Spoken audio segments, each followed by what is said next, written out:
আমরা যাচ্ছি কিন্তু ফেসবুকের নতুন একটা সেলিব্রিটির সঙ্গে দেখা করতে। তার কিন্তু বেশি দূর বাড়ি নয়, আমাদের গ্রামের পাশের গ্রামেই তার বাড়ি। তোমরা তাদেরকে দেখলে হয়তো অবশ্যই চিনবে। তাই আর বেশি দেরি না করে বেরিয়ে পড়লাম। আর যাচ্ছিলাম আমি, আমার ভাই, আমার মামা আর মামি। কথা বলতে বলতে আমি কিন্তু চলে এসেছিলাম একটা দোকানের সামনে। হ্যাঁ, আমি যার বাড়িতে যাচ্ছি তার ফেসবুক চ্যানেলের নাম কিন্তু দাস ভাই। তারও আমার মেয়ের বয়সী একটা ছোট্ট মেয়ে আছে। ভাবলাম পুচকেটার জন্য কিছু চকলেট নিয়ে যাই। তাই বেশি দেরি না করে ঝটাপট দোকানে গিয়ে কিনে নিলাম চকলেট। বন্ধুরা, চকলেট খেতে কিন্তু আমি খুবই ভালোবাসি। তোমরা যারা যারা আমার মতন চকলেট খেতে ভালোবাসো তারা অবশ্যই কমেন্টে জানিও। কথা বলতে বলতেই আমার কেনাকাটা কমপ্লিট হয়ে গেল। চললাম আমাদের ফেসবুকের সেলিব্রিটি দাস ভাইয়ের বাড়িতে। আমরা সবাই গিয়েই দেখি দাস ভাই আমাদের জন্য রাস্তায় দাঁড়িয়ে দাঁড়িয়ে অপেক্ষা করছে।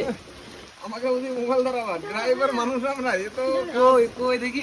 ও ভাই সাহেব, যা আসো। I am your big fan.